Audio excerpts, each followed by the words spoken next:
Hello, hello, hello, people. Welcome back to an episode of the USL Show.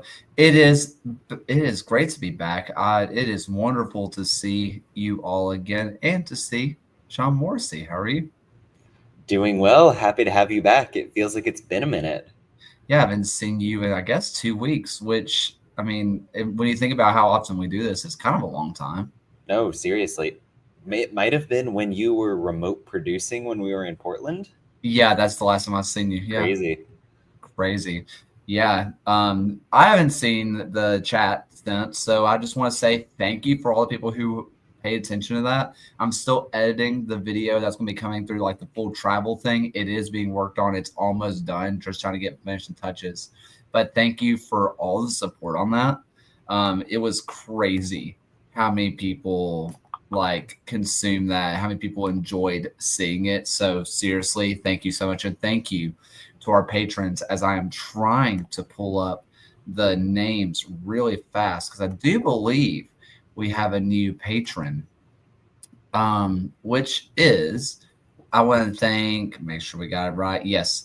I want to go ahead and thank Mark B, Josh, Dylan Reed, William Lamb, Sandy Lester, Ryan Smeltzer, Matt Cat Peel, Andrew Towsley, All the Hedgehog, Kunal Patel, MOS, NF Rush 30, Tim Knox, Rion Lacara, Stephen Howard, Jeremy Churchman, Alberto Aguilar, Noah Telford, Michael Fuchs, Joshua Dewar, John Fuller, Christopher Cohn, Frank Anthony, John Hunt, and Harry Austin. Seriously, we cannot thank you guys enough. We couldn't do Portland without you, and we can't do this without you. And I'm just going to let you in on a teaser. No guarantees. No guarantees. But we are looking at attending one of either USL League One or Championship Final. And because of what you guys do, that's even remotely possible. So no guarantees on that yet, but because of you, we can at least attempt to do that. So we have a lot of news to get through, a whole lot of stuff to get through. And I want to start off first with Detroit City. Hey, Alumni Field is set to be the name for Detroit City's new stadium in 2027. This is a big deal. If I do remember correctly, they are the ones who sponsor the women's team, and I can find that in a minute. But very exciting for them. And getting the sponsors is a big deal because I don't know if you saw the report a few weeks ago, maybe it was about a month ago.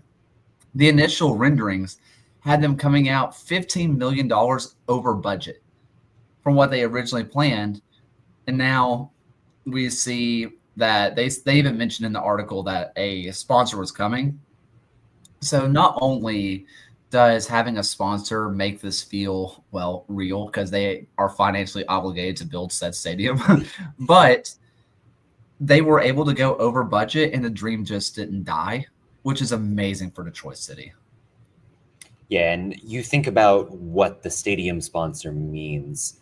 When I was doing some research related to Rhode Island and Centerville Bank Stadium and looked at the feasibility studies they had done, that's something that is $500,000 to $750,000 a year if you're playing your cards right.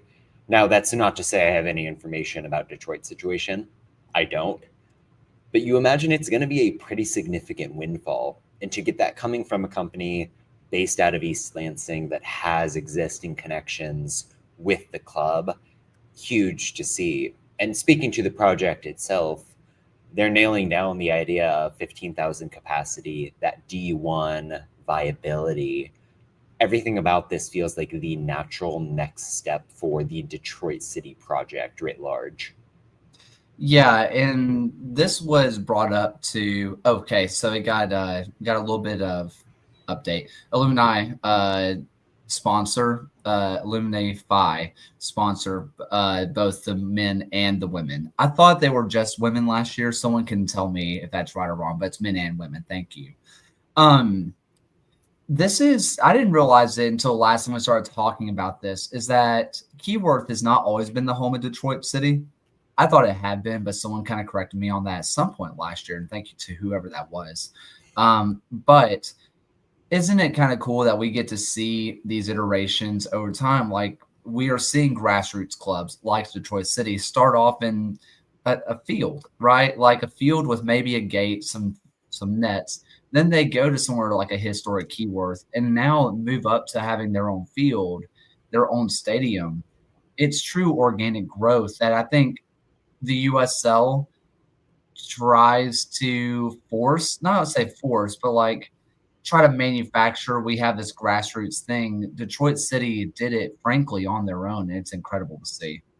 And that's what's so fascinating about the arc, right? Like they start outside of the USL ecosystem as grassroots as can be, yet they still manage to have so many notable people come through that program, whether it's players that have come and done things in the pro ranks, whether it's a Ben Pierman on the coaching side, and to see them make the step to proper professional soccer, now pursue this stadium, which for all intents and purposes means that they are going to be a Division One team. That is amazing. That's the goal of what the USL is trying to do. And yes, maybe there are some cities where they're astroturfing it to a certain degree. Detroit is legit, and Detroit should be an example for everybody else. Well, do you have any other thoughts on this before we get over to some moves out in Cali? No, it rocks. That's it. Yeah, I'm excited. I that what this does mean is that we have to get out to Keyworth before Keyworth is no longer Detroit City. 100%. So let's go out first to Orange County, where Tyson Espy, who is a U16 USA international, gets signed over to Orange County SC. And he is, from what I'm reading, he is the first ever person from Irvine to sign for Orange County, which is so fascinating, which, finally, hey, he's one of our own. He's one of our own, truly is. And what a talent to be bringing in if you are Orange County, who has a reputation of sending these guys else in bigger places. That's the thing here. Orange County attracts prospects at this level, like bona fide U.S. youth national team prospects, because of that track record. If you join Orange County SC, you know that you're going to get first team minutes pretty much immediately, even if you're 15 years old. You know that if you perform well, that is going to continue, and you're going to be in Europe by the time you turn 18. Nobody else is doing it like that in American soccer, straight up. And for somebody like SB to come over from the LAFC Academy, blaze that same trail that Pedro Guimaraes is doing right now, I think it says a lot about the dynamics within the broader Los Angeles area. I think it shows the respect that people have for what OCSC is doing. Yet another home run. And frankly, SB could be getting minutes. Like, they've had injuries at center back. They've switched players around. I'm already excited to see what Danny Stone can get out of him in practice. Well, that was going to be my question to you is, how soon do you start seeing minutes, right? Because you are 16. There's not many 16-year-olds that are physically of the caliber. Maybe now I'm not talking about technically. I'm talking about like physical bodies, right? To like be ready for it. But like you mentioned, they do have some depth at center back that, someone goes down, he could see real minutes, or, late in the match and someone's exhausted, you could see real minutes. Do you think that this year is the time that I don't want to say he's doing 90s, but, possibly see a couple of 45s, maybe a couple of 60 minutes in for him? Or do you think that's going to come more of next year? I mean, it looks like he's 6'2", 6'3" already. Obviously, he'll need to fill out a bit, but he's got me beat on the height front. Not that that means anything. I do think there tends to be a cycle with these sorts of additions, and Guimaraes is the motivating example here, where he signs in that summer stretch.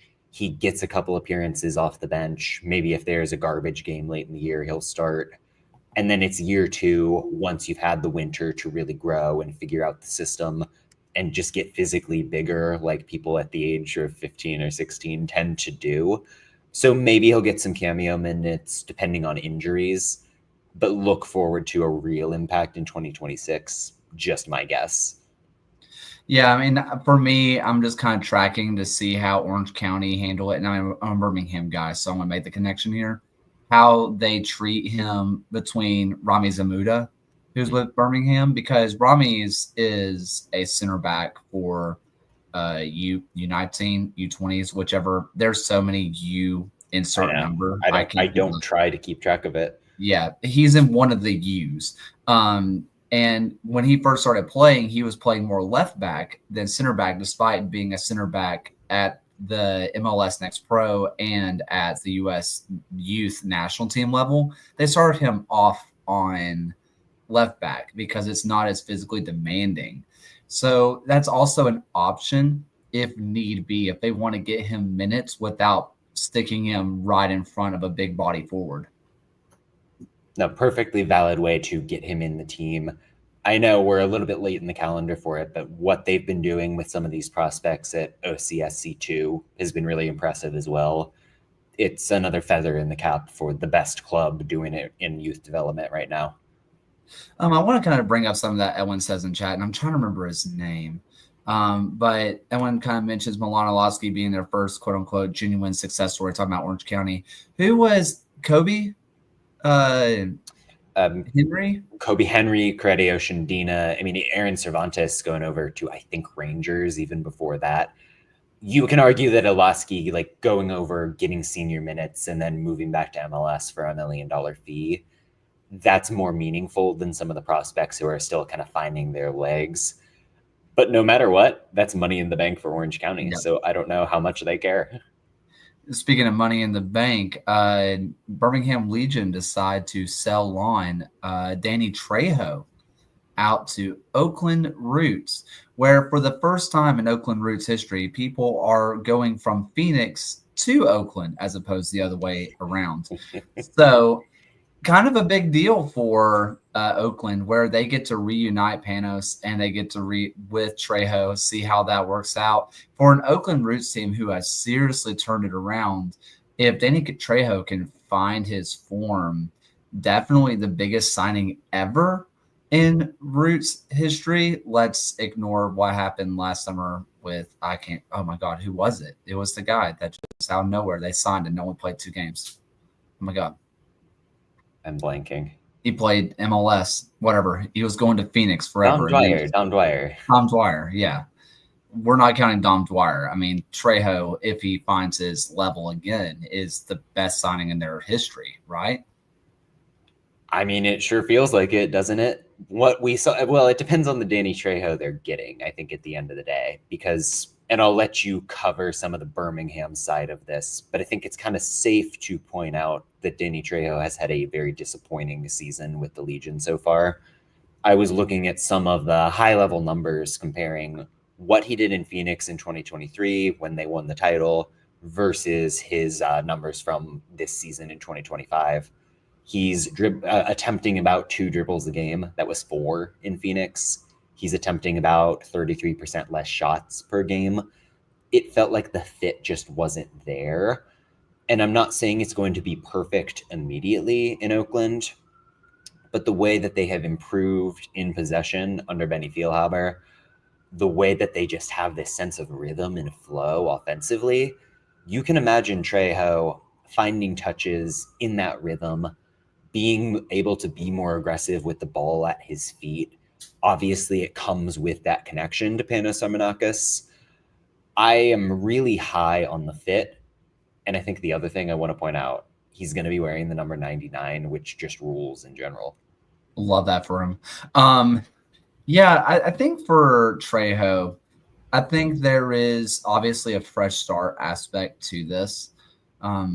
It's going to be different, but I also think having those familiar faces around him is going to help. And I think in the end, there's a lot of aspects that went into this decision from Birmingham. And I think for Trejo, the biggest deal is going to be, again, just fresh start and maybe let him be the focal point of the attack, right? I think one of the biggest issues was that you were kind of having competing moments between Damas and Trejo, where Damas is not exactly a hold-up guy, and Trejo seemed to be begging for Damas to hold up play and play him through and behind. That's not really Damas's game. right? Damas is, I kind of mention this a lot. Damas is a Carmelo Anthony type, 60 points, no assists kind of guy. And it's not saying that Damas won't pass the ball, but that final third pass is not what he does, right? He's very Albert Dequa-esque in that sense. He can hold up the ball, but he's not going to play that final ball, which Trejo was begging for. I also think there was a bit of inconsistency out of the left back position for Trejo. There was one game with Trejo where he played with not one, not two, not three, but 4 different left backs in one match. So, it's hard for you to find consistency when you don't even know who's going to be playing next to you within 15 minutes from now, right? I think it was a hard fit for Trejo, whom I thought was a perfect fit for Tommy Sohn. I thought the way Tommy Sohn played ball, Danny Trejo was the perfect player. But Tommy Sohn gets fired. Mark Briggs is left with him and did not seem to know how to utilize him on the pitch. Yeah, and I do want to point out, I've seen some talk of Trejo as a striker. I would be shocked if that's the role. He's such a cinch in that left wing spot with Panos as this tucked in creative right winger. Mm-hmm. And I think that what you've seen from Julian Bravo at the left wing back spot in these past couple of games, nailing down that position, providing real solidity and consistency as a passer, but maybe a little bit less of the end product, especially in comparison to what Maury Donor has done on the right wing. Yeah. So if you can have Bravo, then put a Trejo-like presence in front of him, that side of the pitch becomes so much more dangerous, and it makes Oakland feel complete from side to side. Yeah, I think that's going to be where you're going to be. For me, I'm looking at a Peter Wilson, right? I'm looking at a Bravo. Can Wilson be able to hold up the play to play him that ball? I mean, he has 4, 5 assists, something like that. Yeah, he can get that final ball into Trejo. Trejo does have that final pass into go across the back post to Panos. Those are options there that I think this is going to be a much better fit for Trejo, and I think this is an awesome get for Oakland. I will say another part of the Trejo thing is he got injured a lot. Very first game of the year, he gets a concussion and is out until basically the week before Tommy Sohn gets fired. And then comes back and picks up another little hamstring. Comes back, picks up another little injury. After he picks up his brace, he ends up getting injured during the warm-up. It's just been super unlucky and really unfortunate for Trejo. So I hope to see him get healthy soon, because when he's right, he is beyond special. And kind of speaking to John's intelligent comment there in the comment section, how are you feeling about the balance going forward? I've had decent impressions of what you're getting from Samuel Sashua so far, but do you, as somebody who's on the ground and seeing that up close and personal, do you feel confident that he's a better fit for what's going on? I don't know. There's no midfield to pass them the ball. That's a fair point. I think that it's a better fit.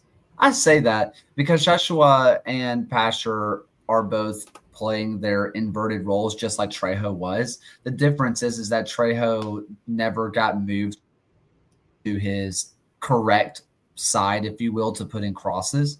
Joshua does have that cross into the box. He has that option to him. The way that Briggs likes to play, he would rather have those crosses into the box be from his fullbacks. But when there was a stretch of about 8 games where there was not a single left-footed fullback on the team that was healthy. So you were playing Steven Turnbull at left back. You were playing Eric Centeno at left back. You were playing these guys at left back, and it was just, square peg, round hole, that whole thing. It's kind of hard to tell with that whole situation exactly what's happening with the attack if no one in the midfield can get them the ball at all. Yeah. Kobe sized hole in the midfield, and he's looking great in Detroit. So yeah, he looked great. He looked great in Birmingham, but Lasso apparently is the truth, allegedly. I don't want to drag Edwin Lasso too much because there definitely is the room to do so. The difference in the level of performance between what he did in Tulsa last year and what he is failing to do in Birmingham right now is one of the biggest single season drop-offs I've ever seen, potentially. I mean, I'm not going to go like full scorched earth and say like all the hot takes I can, but I am just going to throw it out there.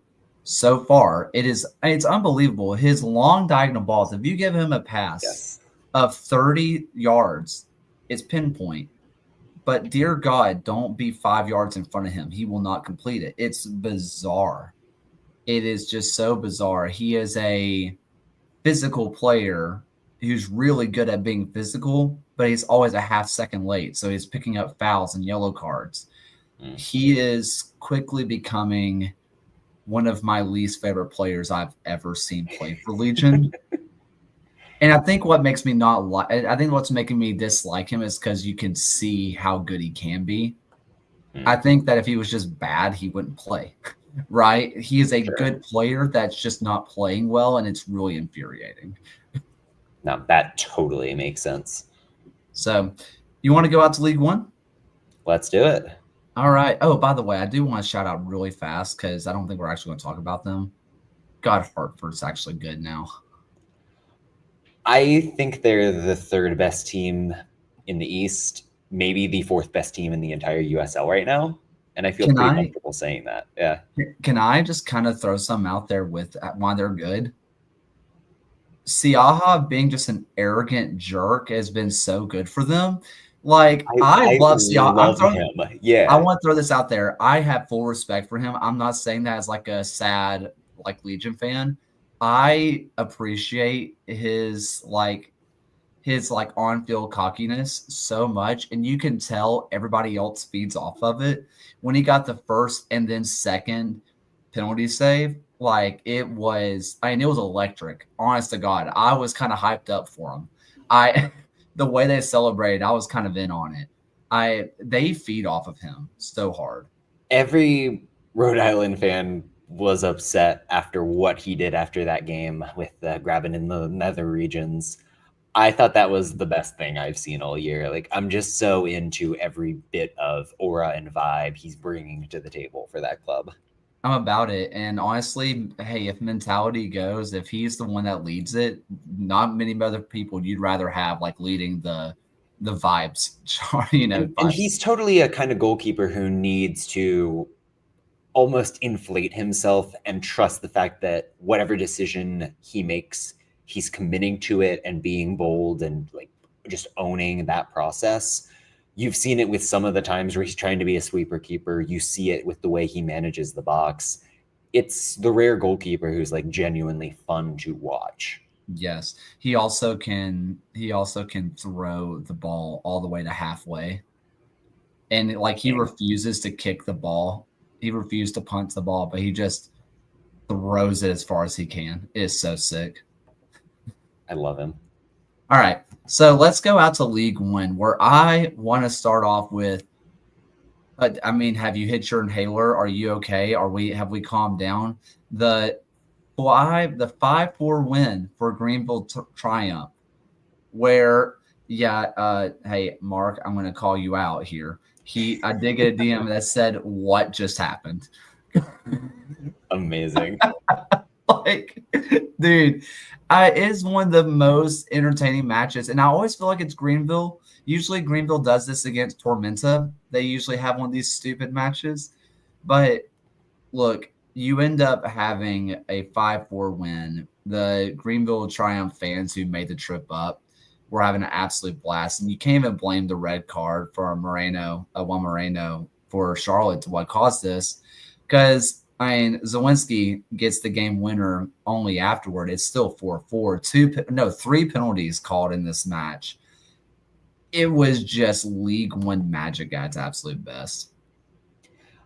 I will circle around to the game. I think it's remarkable the number of times I've watched people going at it in League One, and there have been like 2 or 3 penalties called in a match. I'm not saying any of the calls were wrong, but there's just been a glut of that, and specifically with Westchester, frankly. But even beyond that, in this Charlotte Greenville matchup. Great attacking soccer. Like, the defenses could have been sharper, whatever, fine. On the Greenville side of things, almost going 4-4-2 with Robles and Mensah up top. And the way that Ropapa Mensah was able to hold play up, turn, and just hit a kind of chipped, lofted pass upfield, trust the fact that either Robles or Siobhan Marsh is going to be on the end of it. Awesome to see, and didn't let the independents sink into that back five-ish block that they like to run. On the Charlotte side of things, we're seeing what the potential was with John Vaquero and Christian Chaney up top.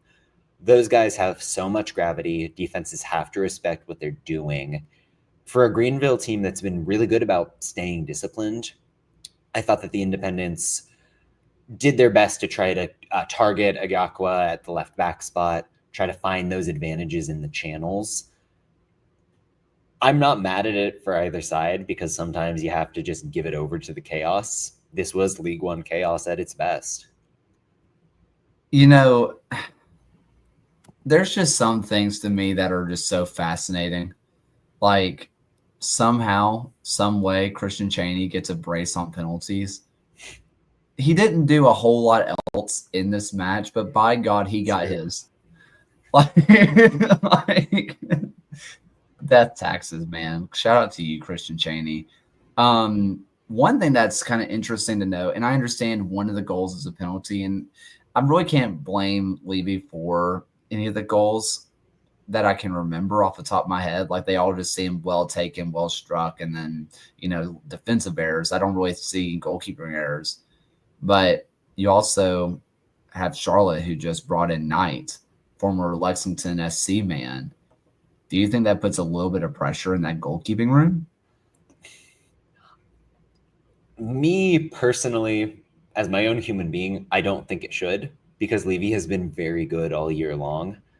I think if you are Matt Levy showing up to training and there is Jamaican international Amal Knight, who's been so good in League One historically, how can you not feel that pressure going down your neck? And if you're Mike Jeffries, you've got a decision to make, especially in the wake of a game like this, where goalkeeper errors aside, you need somebody to be organizing that back line.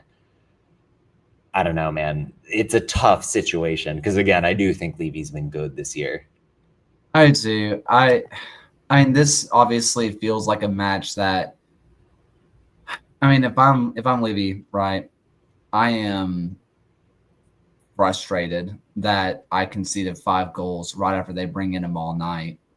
But you also have to feel like the coaching staff, like Jeffries is not just going to rip him out of the net because of a League One chaos match. Surely. Yeah. So, I don't know. Any other final thoughts on this one?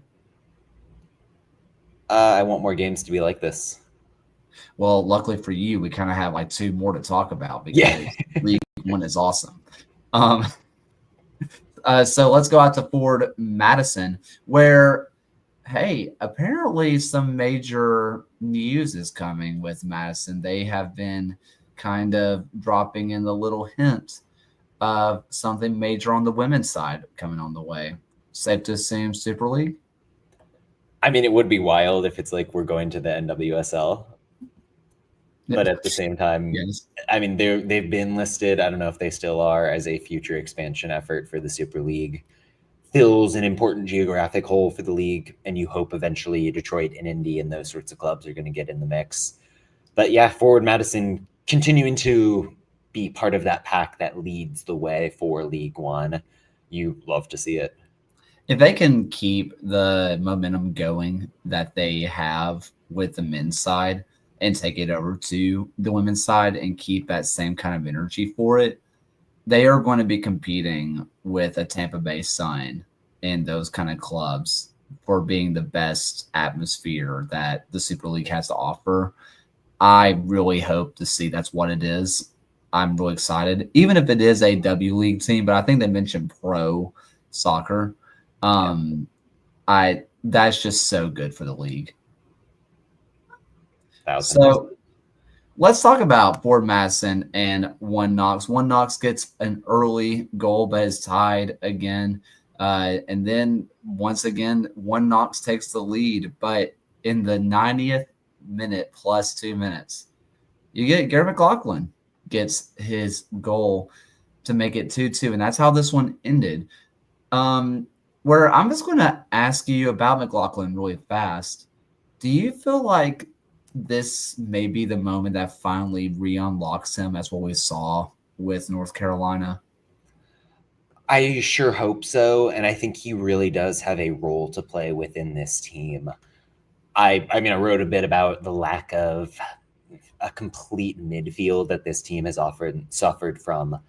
And McLaughlin isn't the kind of player who solves that problem directly, but he's so good about combining the role of a classic goal scoring striker with somebody who basically operates like a number 10. He can tuck between the lines, be a creator, and set up the fact that forward Madison has so many quick and intelligent wingers.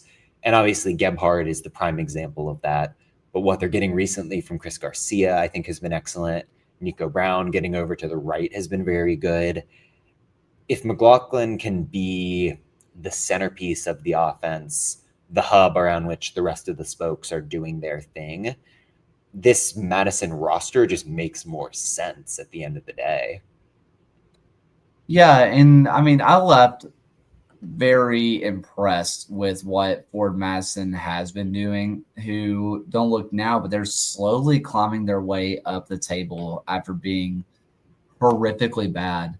And when we talked to Mark Briggs after the Jägermeister Cup match, Briggs was very much complimentary. Granted, like Glassner's like good friends with him, right? Like they are good friends. But he said he's like this team is too good for their position. Like they are way too talented for where they are. And our preseason rankings show that, right? Our preseason rankings show that they are too good to be where they are, and they're starting to find it. And if you're One Knox, you're also thinking, hey, we scored 2 goals here. Usually for One Knox, that's enough. As defensively solid as they usually are, but they've been showing a little bit of cracks in the armor lately, which has been interesting. But And yeah, go on. no, I was just going to say for Ford Madison, you say we scored 2 goals on One Knox, and that should be celebrated. No, absolutely. And they're benefiting from the fact that League One is kind of like the Western Conference in the championship. There's a handful of good teams, and then everybody else is in this weird, mediocre mix where you run off 3, 4 good results in a row and you're just back over the playoff line. And I think that gives Madison the leeway, or has given them the leeway, to kind of figure things out. I'm not worried about Knoxville defensively. I think there were a couple moments where in low block they just lost some of that communication, but the press was very good in this match, forcing turnovers, creating those short field situations. That's really the bread and butter for this team. And I think if they finish a little bit better, they walk away feeling confident and probably having 3 points. But yeah, Madison is the storyline here because, like you said, they're living up to the expectations that we thrust upon them in the preseason. So it feels like there's still a lot of time left, but there's really not anymore. Do you feel like there's a world where Ford Madison can make the push? Because I mean, Texoma's falling a little bit, right? Yeah. Texoma is kind of showing that they are who we thought they were, but Portland is making the push. They are starting to get all of their home games, like we talked about before. Union Omaha is starting to show a little bit of life. Richmond, despite not being consistent, is not a bad team. Tormenta is right there with them as well. It's all to play for, but it's so tight. Do you feel like Ford Madison has it in them to get that final playoff spot? Well, one, I like that you mentioned every bubble team but Westchester. So shout out Westchester on that one. Shout out Westchester. I mean, anything is possible, right? They're literally 3 points back of Texoma right now. If I'm buying stock, I think Portland and Omaha are the teams I'd favor to get in. I have a tough time seeing Alta or Greenville or Charlotte drop out of the playoffs. So it's really kind of this bottom, 6 or 7 clubs fighting for one spot. Yeah. I certainly think that it's Portland or Omaha, but Madison is next team out. So, speaking of Westchester, I want to give them a little bit of compliments. They didn't completely blow the lead. Kind of. I mean, you might as well watch Westchester matches because they are all going to end 3-2, 3-3, 4-3, whatever it is. Because Westchester will get theirs and they will also let you have yours. Like it is all gas, zero brakes going on here. They end up going behind, which has been a bad recipe for Westchester all year long, but they were able to fight back and get a late equalizer. Overgun gets a penalty at the very end, and that makes it 3-3. But the fact that Westchester was able to fight back, and really for the first time that we've seen so far, unless I'm forgetting something, have been able to claw back from a deficit and get a result. And there have been a couple games where it's yo-yoed, but the fact that they get a point out of this is big. I will say, and credit to Nicholas Murray on this one, that they're at 27 points dropped from leading positions this year, which is already a League One record. That's bad, folks. It's not good. The thing in this game that I liked was they decided to go toe-to-toe with Tormenta. It's been a back three, back five system for a couple weeks for Westchester. They know that Mark McKeever is not going to come in day one and shake the boat up. So they think, hey, 4-2-3-1, maximize the amount of talent we have upfield. And you think about the first goal that Westchester scores, it's Joel Johnson flying upfield from right back, getting the interception, driving play forward. Again, later in the game, it's that Sadie Guzan breakaway with the pressure. It's this front foot aspect that I think Westchester really hasn't been able to do much this season, playing with confidence, getting Obregon involved. And hey, if they solve some of the defensive issues and cut out the penalties, they're right in the playoff mix too. Everything to play for with 11, 12 games left. Yeah, I want to start off with Tormenta, where we should have mentioned that Ian Cameron stepped down as manager. It was said to be his decision or kind of a mutual agreement, I guess. But, if he was not fired, that's not what it says. And it did not say mutually agreed part ways. It was he is stepping down. And everything I've heard is that it very much was like a Cameron prerogative. So that's what I've heard as well. But you also look at McKeever come in, which I think is a fascinating decision, considering how it ended with one knocks. And not just he got fired, but scandals, not severe, but enough for the USLPA to get involved. Interesting to see how that goes for the rest of the year with Tormenta, see if that was able to be the different voice, a very different kind of voice for me and Cameron. See if that changes how things go down there and maybe spurs them on. I don't know. I think it's fascinating, but the fact they were able to get a point out of it and frankly get 3 goals, which they'll go on spurts like this every now and then. We saw at the beginning of the year where I thought maybe they were the best attacking team in the league. But in fact, I think the first League One Tactics show was on Turnbridge. Sure. He's really good, but they haven't been able to recreate that. If they can keep doing this, that's fun. I mean, good for them. Yeah, and I'm curious to see how far does McKeever go with tweaks, because he really was just using the formula in this first match. And I like some of where Tormenta has gone, whether it's Handwalla Buana playing on that left wing, the way that they're letting Tunbridge just be this free presence between the lines. I don't know how much upside there is, frankly, just given some of the defensive frailties we've seen. So if you can figure out how to possess the ball, be dominant through that, and just minimize defensive situations, that is going to get Tormenta into a better position. Did McKeever show an ability to do that during his time in One Knox? Kinda, sorta, not really. So if he can grow in that aspect, keep a level head as he's trying to corral this team, I think that is really the goal for him. Fascinating storyline with him, by the way, with him and Jordan Bell. Jordan Bell is the assistant coach, goalkeeping coach down in Tormenta, where Jordan Bell was his starting goalkeeper when they were with the Mississippi Bria back in like 2017, 2018, who I believe on that 2017 team was one other than Thomas Van Zeal.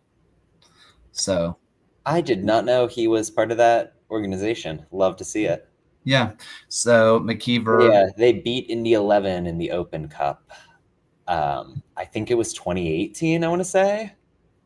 Yeah, I think 17 or 18 they went on a mini Open Cup run. Yeah. And that team had Napo Matsoso and Jordan Skelton in it. So yeah, time flies. Yeah. Yeah, a lot of really good players come out of that Bria system, including future goalkeeping coach Jordan Bell. So that's a fun. Shout out to the Scotsman. Let's go over to the championship, where I want to give eventually Tulsa big flowers, but I do want to have a little Louisville versus Charleston combo because it was the hyped up match of the weekend. But I got to be honest, I feel like there's not a lot of talk about here.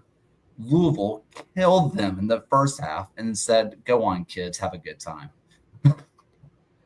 It's an interesting game because Damian Loss comes up with, I want to say 2, maybe 3 saves very early on that if he isn't making himself big and limiting angles for Cal Jennings and MD Myers, we could be having a very different discussion. Yeah. And those were drops in the bucket compared to the ferocious press that Louisville was bringing to the table. And I think in that sense, Louisville dictated how this game was played, and Charleston never lets that happen. When you watch the Battery play, they're setting the tempo.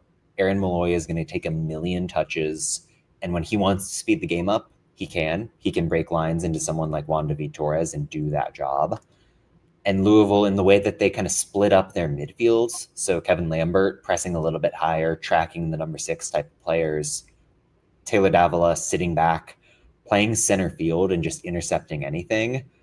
That setup, in combination with the intensity of the high press, Jansen Wilson and Ray Serrano never letting anyone breathe, Charleston just couldn't play through it. And it's something we haven't seen. It let Louisville do their thing in transition. Obviously, you get Goodrum scoring early off the long ball, but then those 2, I think, Wilson goals that followed up, prime transition soccer, exactly the blueprint that Danny Cruz presumably laid out coming into this match. Absolutely tremendous stuff. You know you're cooked if you're Charleston when you're making 4 substitutions coming out of halftime. Like, the game was done, over, completely cooked at that point. It's the win of the season, and I don't think there's a doubt about that. By the way, I want to throw it out there. I said that Louisville brought in the kids to play. If you don't understand what I'm saying, let me tell you the substitutions they ended up bringing in. They got Tosh, Gleedle, McCabe, and Ownby coming in off the pitch. If they want to bring in the last of the 2017 USL Cup winners, go ahead and come on, Cameron Lancaster. Like, they just said, we're giving old guys minutes. Yeah, the flex of saying, okay, 87th minute, here's Brian Ownby. 90th minute, Sean Tosh is coming into the game. Crazy. And it speaks to the defensive depth, especially with Tosh there, where Josh Jones, who has taken the leap and then some in his rookie season, they can bench maybe the best center back in the history of the USL because they think that Jones either brings a little bit more athleticism when he's trying to mark that movement from a Jennings or a Myers. They think he maybe gives them something a little bit different on the ball. No matter why that decision happened, Jones brought it in this game, covering behind Ordonez, who is asked to be very aggressive, stepping up. I could wax poetic about this team all day. Every relationship just makes sense. There are layers upon layers in the defense. It never feels like they are caught out unexpected. Like, there's always a backup plan, a sense of rotation. They're so fun to watch, and they're at least the best team in the East at the moment. And we'll get to one in the West who maybe is at their tier. Yeah. One moment I had that was I was a little worried for Louisville was Tosh was on the bench and then the penalty is called for them. And I'm like, oh God, who's going to take the penalty? Sean Tosh isn't there to take the penalty. Taylor Davila. Like, what a disgusting person just to be your second penalty taker and Taylor Davila. Seriously? He was unbelievably good in this game, and the fact that like I forgot he scored a goal really speaks to the fact that he just killed the game. Like, I feel like we do this every time we talk about Louisville City. It's like, oh yeah, do you remember how good Taylor Davila is? Yeah, and there was a post from Matt Doyle of MLS analysis fame who was like, LA should have kept him. Yes, he's an MLS quality player, and I don't think there's any doubt about that. He just makes passes that no one else makes, and they look so easy that you don't notice them. I do want to throw a bone to Charleston here and say, I don't know if I'm like 1,000,000% concerned with this result. Obviously, I'm worried about some of the turnovers, but I have Mark Segbers to start at right back if I want to feel a little bit better in that matchup. Leland Archer didn't start this game, and he will be in the mix come playoff time. And in the second half, Ben Pierman had ideas. I know the game was not as competitive at that point, but they basically went with a diamond with Rubio Rubin at the tip of it behind Jennings and Myers. That's a level of attacking skill and narrowness in the midfield mixed with technique to work through lines that pretty much no other team in this country can match right now. We'll see if Pierman breaks it out again or if it was just a, hey, whatever, 45 minutes to try something. But Charleston, as bad as this was, I think they've got a chip on their shoulder and know how they want to advance from here. Really, all I care about is getting part 3. I just want part 3. Please. I mean, if it really, it's only Hartford that could break it up at this point in the East, if we're being real. So, well, how about out west, where we could talk about FC Tulsa's 3-2 win over Monterey Bay, and we could talk about the 5-2 win over New Mexico, where Phil was getting his tweets off about shushing the crowd and then getting 3 put on your head, 3 more being put on your head, but it's fine. I just want to talk about FC Tulsa just in general, because I got to be honest, halfway through the season, I saw the turnaround happening, and I thought they were full on just like paper tiger up. Like, I just did not think they were real. Boy, are they so real. And I do think they could go toe-to-toe with Louisville City and Charleston. I do think that they are right there with them.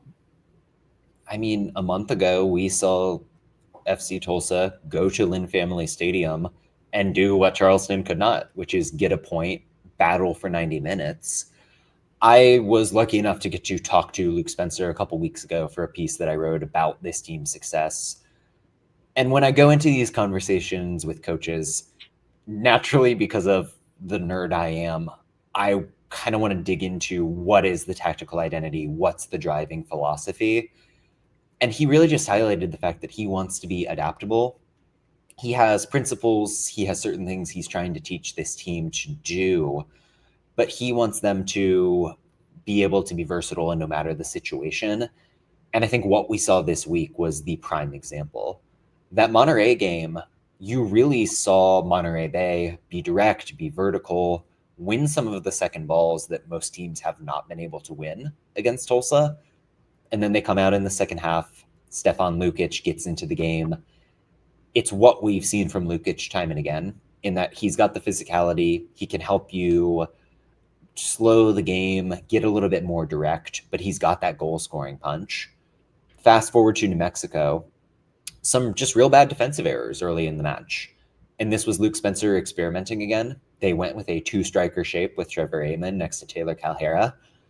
It didn't really work, but Luke Spencer didn't care. He put Khalil El-Medkar on at halftime. He went to the usual 3-4-3. 10 minutes later, they're up 4-2 because everybody is bought in. Everybody is willing to go along with the changes.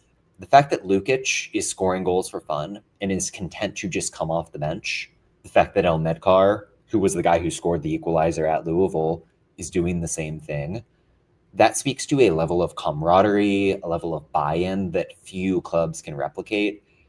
And yes, there are some defensive issues that you maybe worry about. I think that's a byproduct of the aggression. But when you're scoring 3 to 5 goals every single time you play a match, I think it matters a little bit less. I mean, you just kind of mentioned it, and I just kind of got a little bit of a flashback going on for me.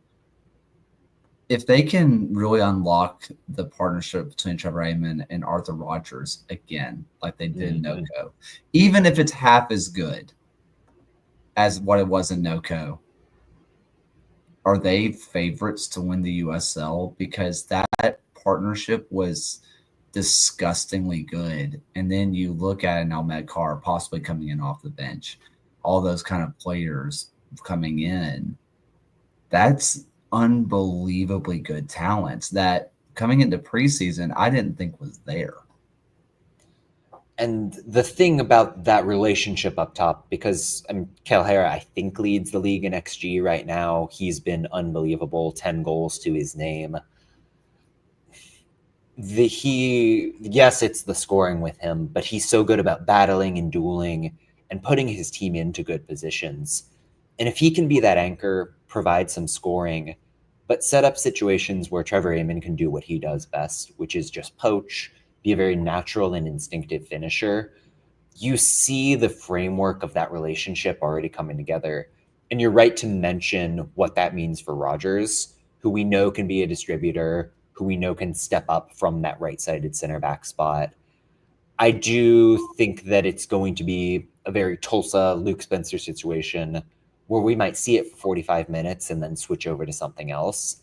I don't think they're ever going to nail down one lineup that is the end-all, be-all. But hey, Trevor Ammon has the real ability to elevate this club to another level. And the fact that Tulsa is being bold and acquiring players like that, I think speaks really well to that regime and their vision for this club. Can I throw out a hot take that is going to be immediately shot down because of this? I love it already. I think that Sissoko might be the best center back in the league. I was so negative about him in Memphis. I don't know if it was just me missing something or a odd situational fit under Stephen Glass. I really didn't get it with him. That guy is organizing the back line, letting everyone else be aggressive. It feels like he never loses a physical duel. In the mix for Defender of the Year right now, for my taste. I said, like, this match was not the best showing for the Tulsa backline at first, but like, he's so good. So good. I mean, Lamar Batista, amazing. Arthur Rogers, somebody that we love here at the USL show. Dylan Pierre just won a title in Colorado Springs, isn't even a nailed down starter. The defensive depth is incredible. Also, don't trust Owen Dom when he has the ball at his feet from 40 yards out because he might put it top right corner. That I think it was the fourth goal where Dom just decides, I'm ripping forward, I'm making a really vertical run, and they're finding him over the top, and it just breaks New Mexico. That is a perfect example of A, Dom growing into one of the premier wingbacks in this league from either side, and B, also an encapsulation of New Mexico really being broken right now. But it's classic Tulsa, right? In an instant, they can get over the top. They can put the sword to you and make you feel like your defense has never been organized. It's lovely to see that they can just turn it on in a second like that. So we have just a little bit of time left. And we originally, I kind of put on there in our private chat of Oakland Roots versus Colorado Springs. We already kind of talked a little bit about Oakland today. Is there any kind of match that you are looking at championship side that you want to touch on? I thought Pittsburgh Orange County was a tale of two halves and a pretty fascinating game in general. Early on, we kind of got a continuation of what Orange County has been doing well as of late. And it's despite the fact that you don't have McKinnon in the mix, you're maybe starting some players that I don't think were expected to be big contributors week one. But the way that they were pressing in mid-block, creating opportunities, and really frustrating Pittsburgh by tightening the field and making sure they couldn't get touches for Augie Williams. It was a great game plan from Danny Stone. And then Pittsburgh subs in my new favorite player, Charles All, at halftime, and the entire game flips. All runs the show between the lines. They take off Augie. Like, he is their prime number 9, the biggest acquisition of the offseason for this club, out of the game. And they look so much better, ripping through Orange County's press. It's a version of Pittsburgh I don't think we've seen with that central dominance. But man, if Charles All as a rookie can be that caliber of creator, that gives Pittsburgh a new dimension and genuinely reframes what I think about their chances competitively. I'm glad you brought up this match because I actually had a couple of things I wanted to bring up. First off, Mohamedou War. His name is War. I mean, that's so sick.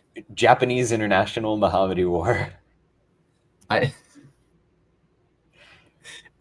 lot going on. I just want to throw it.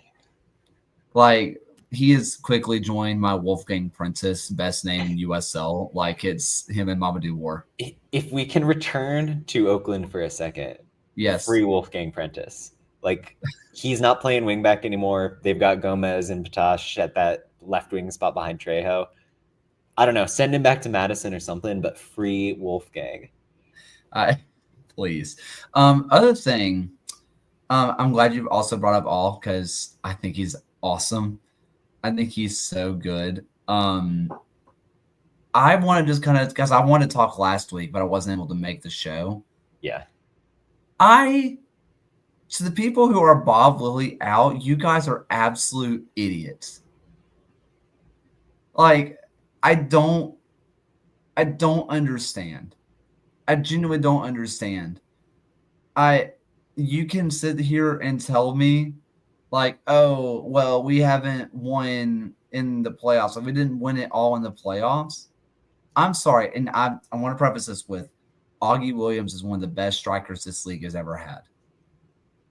But when Augie Williams is the best signing you have ever made in terms of established players, and that team is going to the playoffs year in, year out, I'm sorry, there's no other coach in this league that is doing what Bob Lilly does.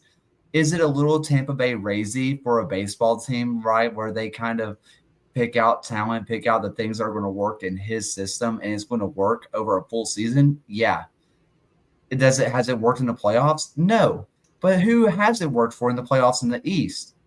The Rowdies, Lou City, one-time Charleston? Who else has it worked for in the East? I don't care. I think those people are absolute idiots. I am sympathetic to the idea after, going on 7 years of Bob Lilly, I want to say, that you maybe want offensive soccer, you want an organization that's going to be a little bit splashier. But it's kind of the situation where you don't know you have a good thing until it's gone, right? Like, Bob Lilly pulls rabbits out of his hat. And there are moments where I get frustrated watching some of the squad management, some of the principals. But nobody else has their ear to the pavement with these rookie players, with the Charles Alls, with the Gom Bakhtiars.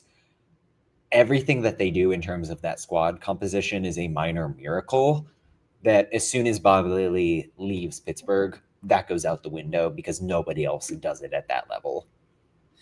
And there's a little bit of chicken and egg, and I want to throw this out there too, right?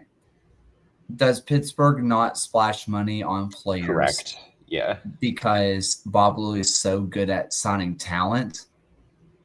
Or do they not splash money on players because they don't splash money on players? I think there's another side of this, and I don't think anybody's actually going to openly say this, but Bob Lilly can get away with yelling at former college players right after they get out of college because they're used to being treated like college kids. Find like an established pro and have Bob Lilly run things the way he does. It's probably a little bit harder to get those players in. Meanwhile, a college player is like, oh, I remember getting yelled at 5:30 in the morning while I was throwing up after doing a workout after going to sleep at 3. Like, that's just still what they think their life is. Yeah, I mean, put Danny Trejo in Pittsburgh and see what happens. Yeah. Now I want to see it. Oakland can just one game, just one day. One game alone. Okay, so yelling is normal at the pro level. Bob Lilly has a reputation for a reason. Like, Pep is not keeping guys for an hour on the pitch afterwards and just like going full lecture. There's an extent where it's less the intensity and more the breadth of what he's doing that Yeah. makes it kind of insane to watch. But I agree, like these guys are professionals. They're getting paid to follow directions and take criticism and advice from the guy that's coaching them. But Lily does it in a way that is kind of indelible and iconic in its own way. Yeah, like my favorite story, and the guys at Soccer Down Here talk about it all the time. And I think it was Hugh Roberts actually said it when we did our live watch along here on the USL show, that Lily kept them down at the fraction at old Kennesaw State against Atlanta United 2. They drew or lost versus Atlanta United 2, and he kept them on the field yelling at them so long that the guys who run the stadium just turned the lights off, and they were still at the halfway mark. They turned the lights off the stadium, and he was still going at them. Like, yes, coaches yell at players at the professional level, but that is like a high school football coach just lost against their local rival kind of thing, not professional soccer. Like it is a different way of yelling. It's not just raising your voice. So, I guess, is there anything else? I guess for me, Loudon and Rhode Island was interesting. Loudon is kind of broken. Rhode Island is kind of keeping status quo so far. Like, just things just don't seem to be changing. North Carolina beat Tampa Bay, which feels like it should be news, but it's not. Even though Tampa Bay started to figure it out, North Carolina is still a very, very good team in the East, even though they don't get talked about enough, which I guess is our fault. I guess we're the ones that don't talk about them enough. But they're very I mean, I don't want to say they're Bob Lilly light, but there's something about their style this season that is maybe a little bit less flashy. It means that we don't talk about them a lot, but they're quietly having a great season. And hey, we went a long time of just only talking about Lexington when they did bad things. But congratulations, Lexington, on 2-0 over Phoenix. Because I want to be a gracious human. You deserve the love as much as we love to laugh at you.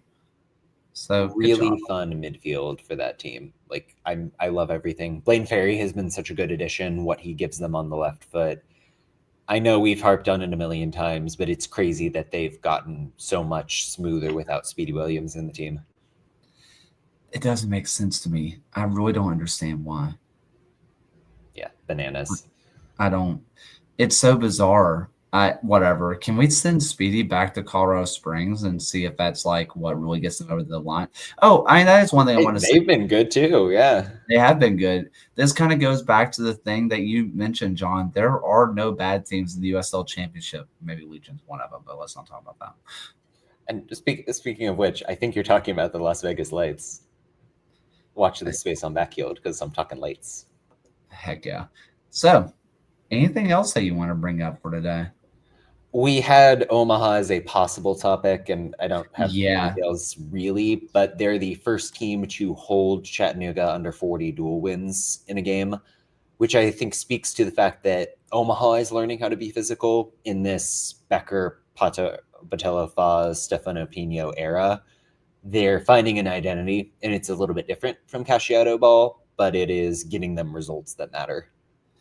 Can I tell you, Pato and Pino up top is awesome.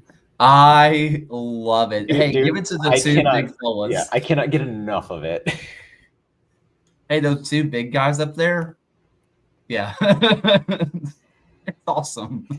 You know the whole thing of like those forever career Premier League guys are Barclays men? Yeah. Pino and Pato up top is the USL equivalent of that. Yeah, Pino, I mean, Did he ever actually make MLS appearances when he was with Orlando, or was he just a USL? I think he had a cup of coffee. Well, we're talking about a former NASL Golden Boot winner here Hey, with the Fort Lauderdale Strikers. That's right. multi-time NASL Golden Boot MVP winner, Stefano Pino. He King. every now and then I kind of just go back and look at those. And I'm like, that is so bizarre, and he's just still doing it. I was living that week by week, man. Anytime I see one of those names come up, it's like it's heritage. It's like a part of me died a little bit when PC retired. I know, and he was younger than I remembered. He was like as well. younger than he was like under 30 when he retired, right? He was like 29. I want to say so. Yeah, he's only 31 now, and obviously he had injury problems, and being in the Alan Marcina system does that to a guy. But yeah. What Alan Marcina does to a man. Yeah. Yeah, we have absolutely just loved on Chattanooga all year long. But isn't it a little insane that we're saying that Omaha getting a 2-2 draw to Red Wolves is a great result for Omaha? Like, insane.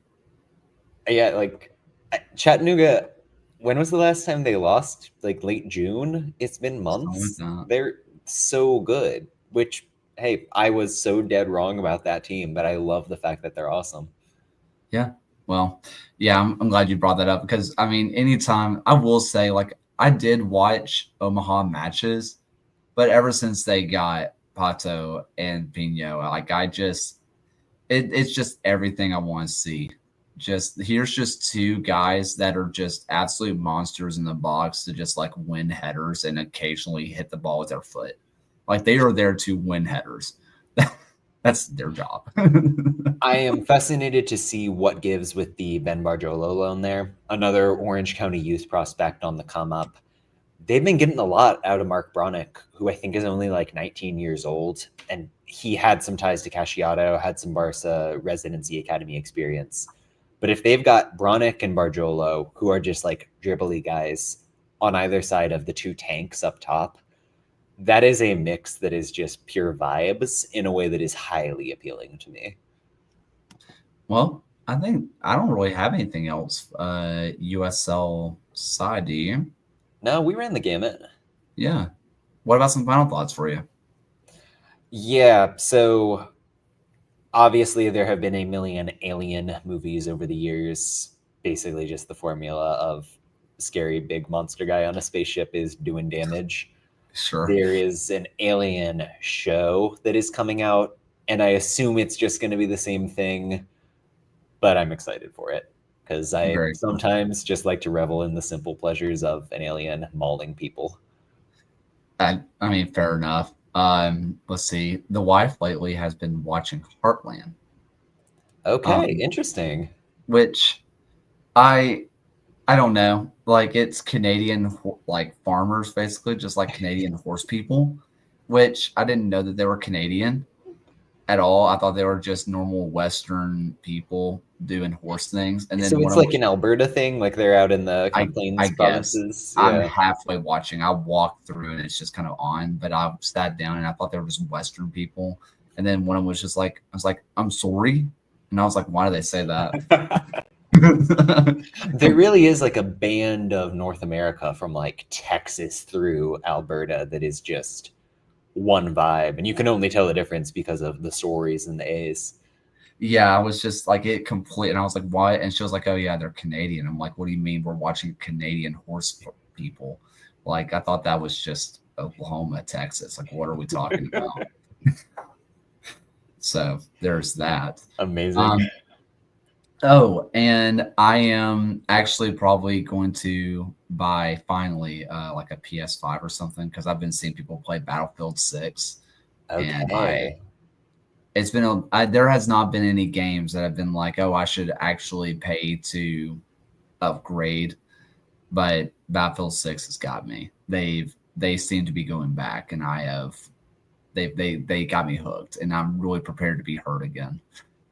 So I was very much into gaming, and then there became a certain point where like my twin brother was doing the Call of Duties and the Battlefields, and then I was trying to like recreate the 2015 NASL on Pro Evolution Soccer, which I think tells you a lot about where I am today. I'll be honest with you. I've been really excited for eventually FM26 if it ever happens, purely because I want to force Ryan into doing like a let's play and just see where his brain takes him. Like he fascinates, like just watching the way his brain works with that stuff fascinates me. I think I'm allowed to say that I've been helping out with some of the USL stuff for the player ratings, or like in the coach assignments and all that. Yeah. You Yeah, did that. I think I'm allowed to say that. Yeah, you did that a couple years ago too, right? I did do it a couple years ago. So shout out to the good folks. Yeah, because I know somebody from SI reached out about like a Legion guy. Actually, I think it was Johnny Dean, and they were like, "Is he actually that fast?" I'm like, "Yes, he is." Hey, after he shut down Youngmin Sun this weekend, he's proven it for the world to see. I see you're also a MLS Meme Monday connoisseur. Yes to that, and also a Sun fan. So it's kind of a mix of influences there. Yeah, fair enough. All right, I think that's it. Did the job. Awesome. Hey, it's always good chatting with you. Always good chatting with the chat. Thank you to all the listeners. We appreciate you so much. It has been an absolute blast once again, and we'll be back next week. But yeah, thank you all again. And until the next time, here's Alan's voice. Thank you for watching another episode of the USL Show. The USL Show is now proudly part of the Protagonist Podcast family. Please go to protagonistsoccer.com to check out more work. Thanks for stopping by. We'll see everyone again next time.